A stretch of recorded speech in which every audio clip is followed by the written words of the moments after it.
Tonight we're reading The White Snake by the Brothers Grimm. A long time ago there lived a king who was famed for his wisdom through all the land. Nothing was hidden from him, and it seemed as if news of the most secret things was brought to him through the air. But he had a strange custom. Every day after dinner, when the table was cleared and no one else was present, a trusty servant had to bring him one more dish. It was covered, however, and even the servant did not know what was in it. Neither did anyone know, for the king never took off the cover to eat of it until he was quite alone. This had gone on for a long time, when one day the servant who took away the dish was overcome with such curiosity that he could not help carrying the dish into his room. When he had carefully locked the door, he lifted up the cover and saw a white snake lying on the dish. But when he saw it, he could not deny himself the pleasure of tasting it. So he cut off a little bit and put it into his mouth. No sooner had it touched his tongue than he heard a strange whispering of little voices outside his window. He went and listened, and then noticed that it was the sparrows who were chattering together and telling one another of all kinds of things which they had seen in the fields and woods. Eating the snake had given him power of understanding the language of animals. Now it so happened that on this very day the queen lost her most beautiful ring, and suspicion of having stolen it fell upon this trusty servant, who was allowed to go everywhere. The king ordered the man to be brought before him, and threatened with angry words that unless he could before the morrow point out the thief, he himself should be looked upon as guilty and executed. In vain he declared his innocence. He was dismissed with no better answer. In his trouble and fear, he went down into the courtyard and took thought how to help himself out of this trouble. Now some ducks were sitting together quietly by a brook and taking their rest, and whilst they were making their feathers smooth with their bills, they were having a confidential conversation together. The servant stood by and listened. They were telling one another of all the places where they had been waddling about all the morning, and what good food they had found. And one said in a pitiful tone, "Oh, something lies heavy in my stomach. As I was eating in haste, I swallowed a ring which lay under the queen's window." The servant at once seized her by the neck, carried her to the kitchen, and said to the cook, "Here is a fine duck. Pray kill her." "Yes," said the cook, and weighed her in his hand. "She has spared no trouble to fatten herself, and has been waiting to be roasted long enough." So he cut off her head, and as she was being dressed for the spit, the queen's ring was found inside her. The servant could now easily prove his innocence, and the king, to make amends for the wrong, allowed him to ask a favor, and promised him the best place in the court that he could wish for. The servant refused everything and only asked for a horse and some money for traveling, as he had a mind to see the world and go about a little. When his request was granted, he set out on his way, and one day he came to a pond, where he saw 3 fishes caught in the reeds and gasping for water. Now, though it is said that fishes are dumb, he heard them lamenting that they must perish so miserably, and as he had a kind heart, he got off his horse and put the 3 prisoners back into the water.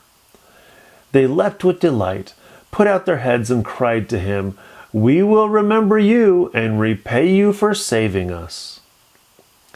He rode on, and after a while it seemed to him that he heard a voice in the sand at his feet. He listened, and heard an ant-king complain, "Why cannot folks with their clumsy beasts keep off our bodies? That stupid horse with his heavy hooves has been treading on my people without mercy." So he turned onto a side path, and the ant-king cried out to him, "We will remember you. One good turn deserves another." The path led him into a wood, and there he saw two old ravens standing by their nest, and throwing out their young ones. "Out with you, you idle good-for-nothing creatures!" cried they. "We cannot find food for you any longer. You are big enough and can provide for yourselves." But the poor young ravens lay upon the ground, flapping their wings and crying, "Oh, what helpless chicks we are! We must shift for ourselves, and yet we cannot fly. What can we do but lie here and starve?" So the good young fellow alighted and killed his horse with his sword and gave it to them for food. Then they came hopping up to it, satisfied their hunger, and cried, "We will remember you, good sir. One good turn deserves another." And now he had to use his own legs, and when he had walked a long way, he came to a large city. There was a great noise and crowd in the streets, and a man rode up on horseback, crying aloud, "The king's daughter wants a husband, but whoever seeks her hand must perform a hard task. And if he does not succeed, he will forfeit his life." Many had already made the attempt, but in vain. Nevertheless, when the youth saw the king's daughter, he was so overcome by her great beauty that he forgot all danger, went before the king, and declared himself a suitor. So he was led out to the sea, and a gold ring was thrown into it before his eyes. Then the king ordered him to fetch this ring up from the bottom of the sea, and added, "If you come up again without it, you will be thrown in again and again until you perish amid the waves." All the people grieved for the handsome youth. Then they went away, leaving him alone by the sea. He stood on the shore and considered what he should do, when suddenly he saw 3 fishes come swimming towards him. And they were the very fishes whose lives he had saved. The one in the middle held a mussel in its mouth, which it laid on the shore at the youth's feet. And when he had taken it up and opened it, there lay the gold ring in the shell. Full of joy, he took it to the king and expected that he would grant him the promised reward. But when the proud princess perceived that he was not her equal in birth, she scorned him and required him first to perform another task.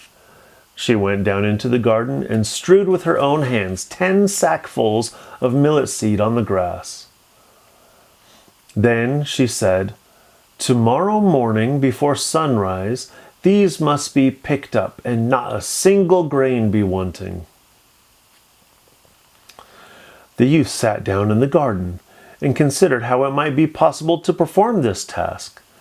But he could think of nothing, and there he sat, sorrowfully awaiting the break of day, when he should be led to his death. But as soon as the first rays of the sun shone into the garden, he saw all the 10 sacks standing side by side, quite full, and not a single grain was missing. The ant king had come in the night with thousands and thousands of ants, and the grateful creatures had by great industry picked up all the millet seed and gathered them into the sacks. Presently the king's daughter herself came down into the garden, and was amazed to see that the young man had done the task she had given him. But she could not yet conquer her proud heart, and said, "Although he has performed both the tasks, he shall not be my husband until he has brought me an apple from the tree of life." The youth did not know where the tree of life stood, but he set out and would have gone on forever as long as his legs would carry him, though he had no hope of finding it. After he had wandered through 3 kingdoms, he came one evening to a wood and lay down under a tree to sleep. But he heard a rustling in the branches, and a golden apple fell into his hand. At the same time, 3 ravens flew down to him, perched themselves upon his knee, and said, "We are the 3 young ravens whom you saved from starving. When we had grown big and heard that you were seeking the golden apple, we flew over the sea to the end of the world where the tree of life stands, and have brought you your apple." The youth, full of joy, set out homewards and took the golden apple to the king's beautiful daughter, who had now no more excuses left to make. They cut the apple of life in two and ate it together, and then her heart became full of love for him, and they lived in undisturbed happiness to a great age.